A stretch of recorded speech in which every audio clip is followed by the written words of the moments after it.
Hey guys, welcome back to the Outback Detectorist WA, and we are out and about today. Well, not we, it's me by myself in the beautiful bushland, and gonna have what I call a dump and detect. Best combination ever. Dig some bottles, go over your spoils with the small coil, and yeah, it's a great combination, guys. So you detect around when you get a high signal, dig it out. It's usually a spoon or a fork or something, or a bit of aluminium can like that. Then scratch around that area and you usually find good stuff. Or dig some nice bottles, look for some nice bottles, and then have a detect over your spoils, because a lot of the time you dig the stuff out and you miss the dog tags, the coins, medallions, stuff like that was thrown out back in the day that were not really interesting to people back in them days, that are really interesting to people now. Okay guys, a little bit of a tip. What I do when I come to these dumps with the dig and bottle dump is just walk around, detect. If anything springs out like a nice high tone, dig down and dig it. And also if you've gone around like this and you see, or look for something that's a good example, even that bit of tin there. Now you can tell that's been there a long, long time, which means no one's been bothered to move it out the way and check under it. So yeah, when you're walking around, guys, always just move some large items. Be very careful at the moment. There's a lot of snakes around as well. And just go under it. Chances are there's nothing there, but you don't know. And go up to the trees and try around under the trees. Yet again, be careful this time of year, spring. I've just seen a little snake then, actually. I was just about to say that. There's a baby little dugite there. But anyway, be aware of bees. We had an incident a few weeks back where Graham walked under a tree and got stung about 12 times. So you've got to be aware, but move stuff like this out the way. Be aware of the scorpions and all sorts of stuff. But that helps a lot where no one's ever been. Same thing for digging bottles. That's never been moved. I had a scratch around there. Move these out the way, be careful again. And under there, hasn't been dug. Might be able to find something good. And you'll see here, guys, where I've just scraped off as much as I can. The problem is there's tree roots here now, so it gets hard to dig bottles, which means there's a lot of good stuff usually under them. I now go over the actual ground where I've just dug, in case I've missed something there. Then the spoils is very important.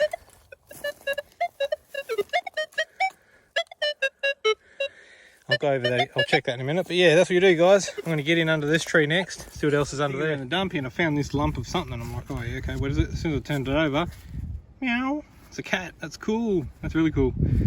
Legless cat, sadly, but that'll sit on a bench nicely. Yeah, we're digging through the dump here, guys, and just pulled this one out. Looks like a handle of some sort. Would have had a nice decoration on it. Yeah, really cool. Probably early 1900s. Let's keep at it and see what else in this find. Is this nice little brooch. I'll give it a bush clean. You'll see the stones on it. Early 1900s. Clean up. As you can see a little bit better there. The stone's like an amber colour. Nothing rare or expensive or nothing, but still a nice example of something early 1900s. So guys, around the tree here, got a 1918 threepence, I think it's 1918, something I'd say. Small coil around the trashy area around this tree. Very happy with that. Well guys, we've got ourselves a nice thrippy. Check that out, another one straight after the other one in the exact same spot under the tree. So we'll see if we can get some more. 1927. Fancy a drink, anyone? Or a little one at least. I've got a miniature beer stein. There's Japan on the bottom. It's a shame it's got a little crack through it, but it's still holding together. So, but yeah, I really like that. That's gorgeous. I mean, it's tiny. I love it. We've just dug this beauty. How's that for a bottle with the stopper as well? The top's not chipped, I don't think. There is a bit of a chip actually, but no, that's good. Happy with that. When you dig these really nice bottles, I never get my hopes up until I get home and clean them. And I knew there was a little bit of a scallop out the top there on the stopper, and that I could live with. But when I washed down the outside, a big crack running all the way up there, which is a real shame. I'm not even going to try and take that stopper out. So you got the chip there, crack there. It's a real shame, guys. So I mean, it'd still display nice, but I'm really fussy when it comes to bottles. So I might just give that to someone, I think. It's a shame, that would have been a great bottle. Well guys, this little bottle here just popped out and I've seen eucalyptus oil, but then Bigfoots, I've never seen that one. Probably is common, but I'm no bottle expert, but that's in good nick. Nice little bottle. It's all cleaned up, didn't give it an over clean, I just kept it looking nice and old. Usually I baby all these and they come up looking slippery and wet and everything, and there's no real deep scratches or nothing. So apparently it's not a very common one. I don't think it's rare as such, but yeah, really good one to find, that's for sure. Nothing on the base, don't know the age, I'm thinking turn of the century, maybe a little bit later, but yeah, Bigfoot's eucalyptus oil. Apparently it's a Queensland company, I don't know, but I need to look into it a little bit further. I think this one is a gold gilt, but it looks like it's a button and it's a really fancy design. So possibly turn of the century for this one, just to take a wild stab in the dark at a date. But yeah, I like finding cool little different trinkets like that. Buttons are beautiful back in those days. Hole guys, just picked up the shovel and look at that, still got the label on it, Listerine, embossed with the cork still in it. So we'll keep digging this little bit, see what we get. See where someone had dug and left all this side along here, raised up. Just dug that bit out there and look at that. Barry's Trichopus. I don't know, something for the hair. Cool. I don't know how old that is, but nice top on and everything. So that's a nice little quack bottle. Well guys, I've managed to find a nice little spot here with some really old stuff. And it's all under this tin over here and it's going that way. And I don't think this has been dug before. And I've spotted what could be a cabin ink. Yay, it is too. Awesome stuff. Okay, that's really cool. What's the condition like? Okay, people find these and they think, oh, the top's broken, but that's how they actually were. They're a shear top. You break that off and use it. So yeah, cabin ink, guys. I think I've explained these before. They go in the ships and your quills will go on each side, and yeah, you can just rest them there. So that's really cool. That's early 1900s, late 1800s. Let's keep digging. Well, Lisa's just yelled out she's got a sovereign case. You need to go over that area. That goes with it. You need to go around this area really well. There's probably one there. Could be one there. Oh, sovereign case. You can imagine this was a little bit of a heart-stopping find. This is or was a once upon a time, a sovereign case. So you would have carried your sovereign and your half-sovereign gold coins, so you didn't lose them. And you bet I searched high and low to see if I could find the gold coin that would have gone with this case, but no luck, unfortunately. Well, I haven't done much in the way of live digs, but someone has been here before and they've sort of scraped off. It's only a shallow dump, this bit here, and I'll see something round. Could it be a marble? Oh no, it's a stopper. That's cool. There you go, really nice, probably perfume stopper. That's not bad at all, so we'll keep that one. Well guys, I'm just following this ridge line here and I just got a signal, and it was a pocket watch, oh sorry, not a back of a pocket watch, an actual pocket watch. Now, had a bit of scratch right around that small hole, look what just popped out. Awesome little green bottle. Yeah, hopefully it's not damaged, but that's cool, still got the cork in it from back in the day. We'll take that one home, have a bit more of a scratch around in here. See what else might be here. Stay tuned, everybody. Beautiful little green poison with the cork still in it. And tried to keep that in good nick, so we've got the cork and the bottle. Nice little one. Might be a poison. I think it might be opium, I'm not too sure, but yeah, very nice.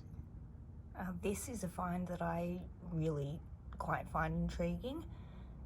A pair of aviator sunglasses, but it's like, although that lens is a little knocked out, this one's still in place. But just to imagine who the last person was that would have seen through those lenses. It's such a personal find, it's such a personal item. always makes me stop and think. The history that we uncover really does link back to people's stories that we're uncovering and telling.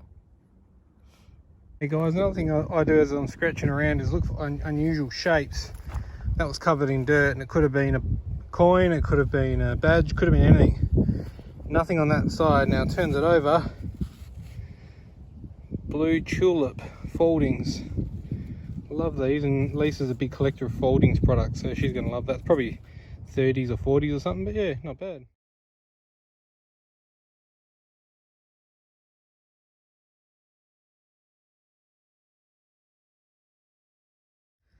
Well guys, here it is cleaned up. Blue tulip folding. Little Bakelite container of some sort. Nice little collectible. Lisa loves anything to do with foldings, as I was saying before. So she's quite happy to see that. Love to know what's in it, but don't want to sort of wedge it open in case it breaks. Probably would have been some type of makeup, I think. I'll Google it and try and find out a bit of info. Yeah, that's really nice. Probably from pre-1940.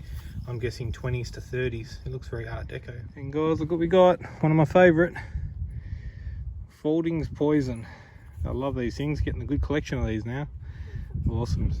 Well guys, I'll show you the little trick I do. When I dig, hang on, I've just spotted something. Could be a nut. Oh, look at that. I was just about to start filming. Don't know what that is, but that's pretty cool. Just put it in my little zip. Okay, now what I do, guys, is this seems to work for me the best. Form a nice ridge like that, and then dig it away.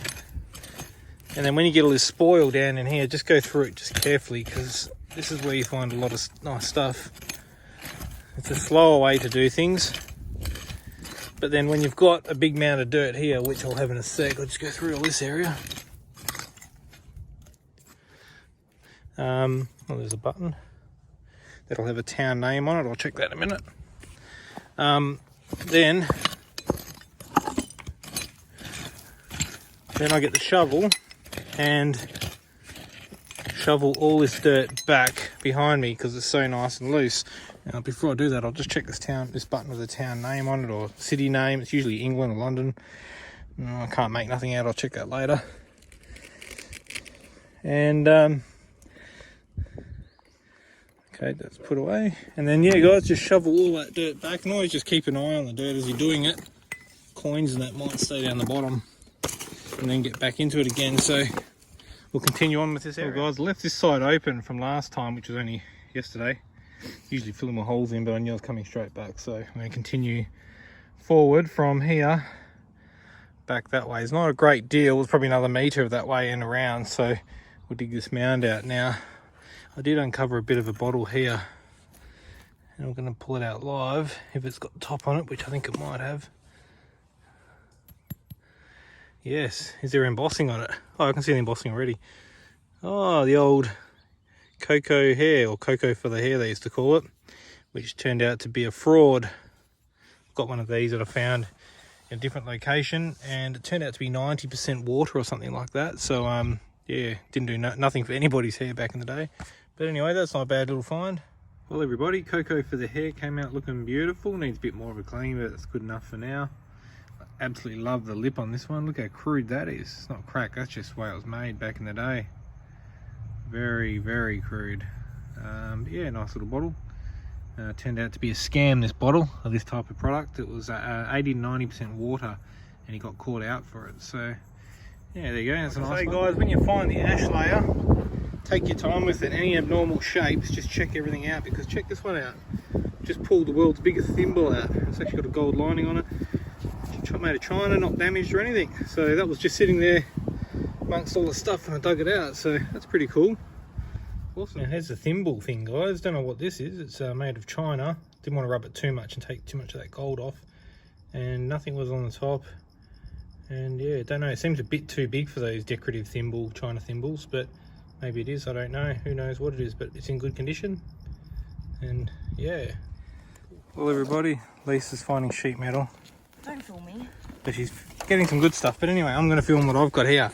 I can see something fantastic, and I just pray, I hope it's in one piece. I've never dug one like this before. Oh, it is. I hope. shape of that, guys. That's a poison and a half. Still got the label. Awesome. Well guys, here it is. Came up looking a treat. Beautiful condition. Air bubble. I thought it was a chip. So yeah, awesome stuff. Found out a bit of info about this bottle. It's up to 1920s, around 1920s. And get this, this is really funny. It is a poison. Corrosive sublimate, which is a mercury compound, highly volatile and dangerous, and it was used to treat syphilis and venereal disease. So what a little bottle that is. I'll submit a picture of a blue one right now, and this is a rarer one to find, but yeah, this is for venereal disease. Wow. And corrosive sublimate, so a very, very dangerous medicine for treating venereal disease. So yeah, wow, last person that held that had a bit of an issue going on.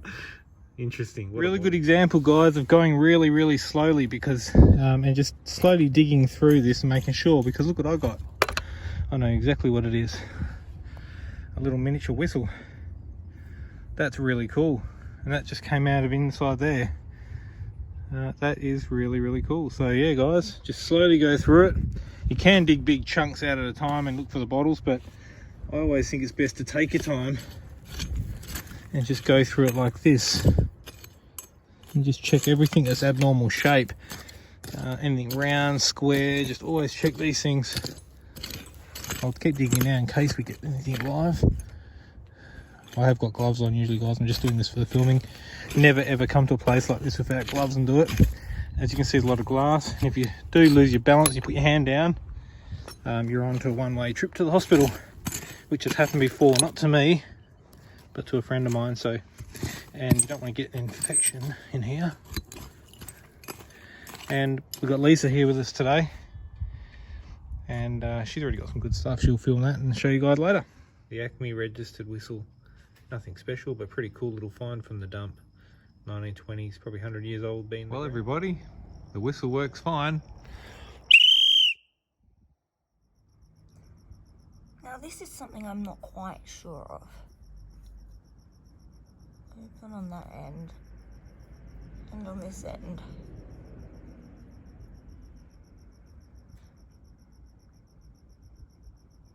Would I be right in thinking it's a cigarette holder for the ones that ladies used to use? If anyone can help me out with that, then I would really appreciate it, because yeah, I've not really seen anything quite like that before.